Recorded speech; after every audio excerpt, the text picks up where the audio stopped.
Hanya saja karena kondisi pasien anxiety psikosomatis yang dia memiliki kecemasan berlebih dan berandai-andai tentang kondisi yang terjadi pada tubuhnya saat cemas itu datang, ya. Jadi tidak ada kaitannya yang namanya anxiety psikosomatis ini dengan kondisi rusaknya organ tertentu, ya. Karena memang yang namanya asam lambung, ya, ketika kondisi lambungnya dalam keadaan tidak sehat, tentunya ada beberapa hal yang dirasakan seperti begah, seperti nyeri, ya, seperti adanya reflux, ya, yang naik ke saluran esofagus.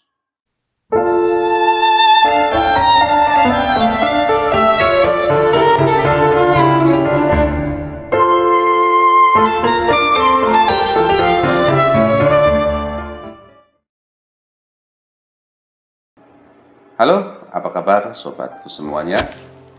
Masih bertemu lagi dengan saya, Mas Agus Weber, ya, di channel yang sama yang membahas tentang seputaran anxiety psikosomatis, seputaran asam lambung, dan gangguan psikomatik lainnya.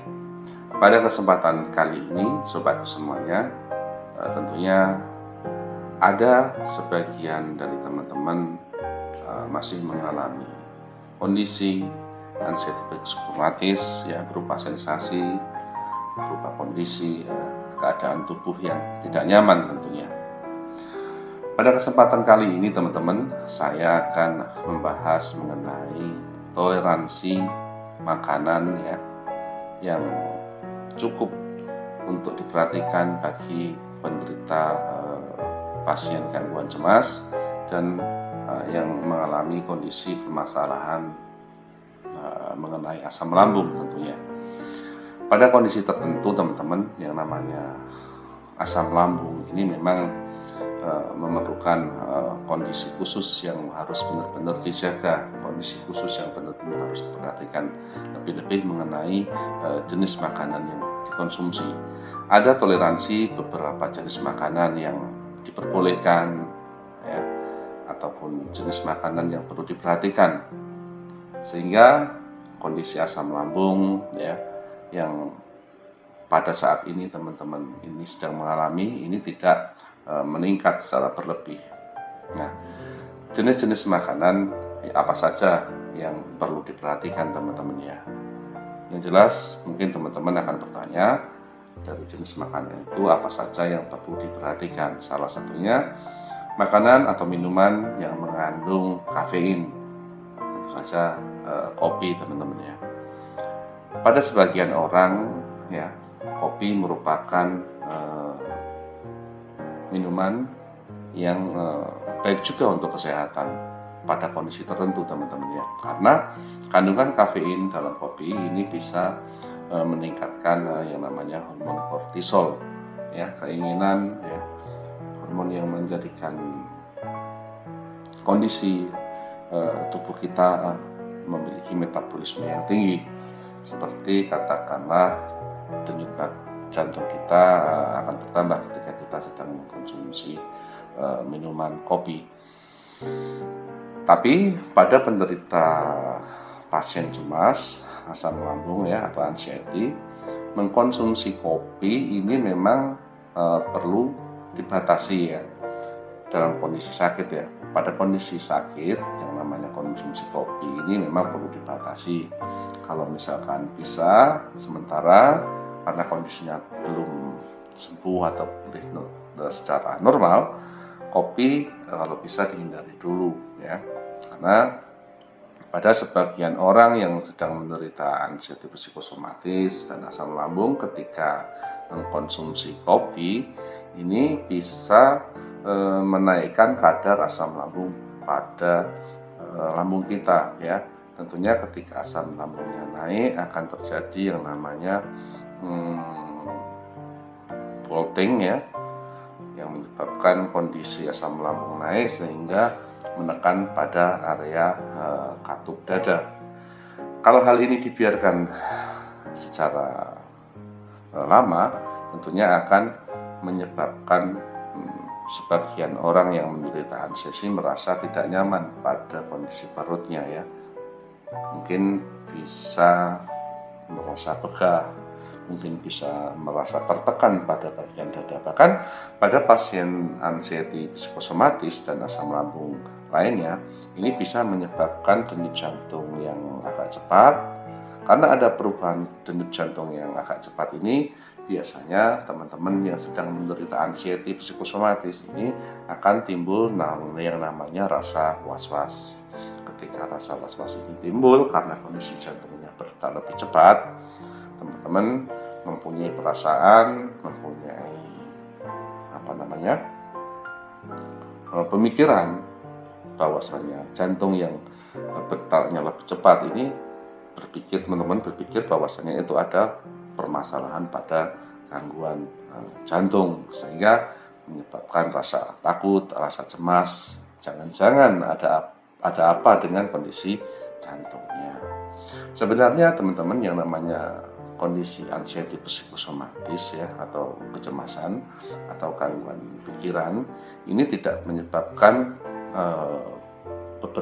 tidak menyebabkan yang namanya organ tubuh kita ini mengalami masalah ya, atau mengalami disfungsi gitu ya. Hanya saja karena kondisi pasien anxiety psikosomatis yang dia memiliki kecemasan berlebih dan berandai-andai tentang kondisi yang terjadi pada tubuhnya saat cemas itu datang ya. Jadi tidak ada kaitannya yang namanya anxiety psikosomatis ini dengan kondisi rusaknya organ tertentu ya. Karena memang yang namanya asam lambung ya, ketika kondisi lambungnya dalam keadaan tidak sehat, tentunya ada beberapa hal yang dirasakan seperti begah, seperti nyeri ya, seperti adanya reflux ya yang naik ke saluran esofagus. Jadi teman-teman tidak perlu khawatir dan mengkaitkan dengan yang namanya anxiety psikosomatis pada permasalahan sakit tertentu yang disebabkan karena kondisi organ kita itu mungkin bermasalah. Jadi tidak ada hubungan dari situ teman-teman ya. Yang paling pokok perlu diperhatikan itu adalah kesehatan lambung ya, kesehatan lambung. Ketika pada toleransi tertentu tentang makanan, teman-teman menjaga pola makannya ya, seperti menjaga apa yang menjadikan makanan yang dikonsumsi sehingga teman-teman merasa nyaman, apa yang dikonsumsi tersebut bisa menjadikan nutrisi yang bisa diserap oleh kondisi tubuh kita.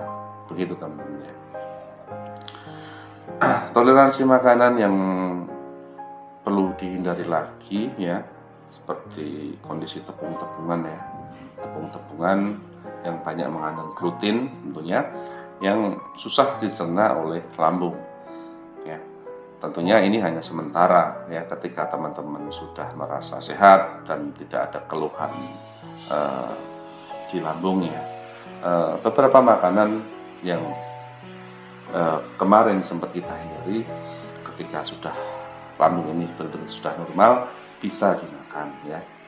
Artinya ketika kita makan tepung-tepungan ya, tidak selalu istilahnya seperti roti, seperti biskuit dan sebagainya itu ya, kita bisa lakukan itu pada saat-saat tertentu tentunya. Artinya tidak setiap hari kita makan yang namanya roti ya, gitu.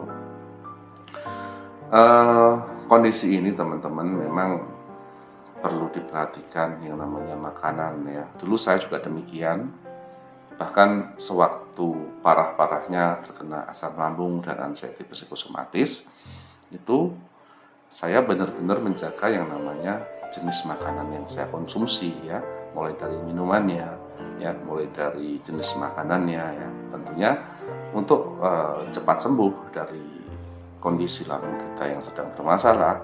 Makanan ini yang perlu sangat diperhatikan ya, karena setelah kita menyadari bahwasanya yang namanya asam lambung ya, ini berpengaruh pada kecemasan ya, Kadang saya juga berpikir bahwasannya yang mana dulu yang mau disembuhkan, apakah lambungnya dulu atau kondisi kecemasannya dulu, ya. Keduanya memang berkaitan teman-teman ya, keduanya memang berkaitan. Memang pada salah satu penderita asam lambung itu hanya terkena kondisi asam lambungnya juga, gitu ya. Tidak sampai terkena yang namanya anxiety. Pada kasus tersendiri memang kebanyakan orang yang terkena asam lambung itu disertai dengan kondisi kecemasan yang ditimbulkan dari ketidaknyamanan pada lambungnya, begitu teman-teman. Apakah namanya makanan ini perlu sangat diperhatikan teman-teman ya. Yang namanya makanan bagi penderita asam lambung sudah saya sebutkan pada video-video saya sebelumnya, bahwasanya makanan yang aman, makanan yang baik untuk penderita asam lambung itu merupakan prioritas utama saat teman-teman bermasalah dengan lambungnya. Setelah semuanya mulai normal, semuanya mulai membaik ya, tetap membaik, teman-teman bisa mengkonsumsi makanan secara normal.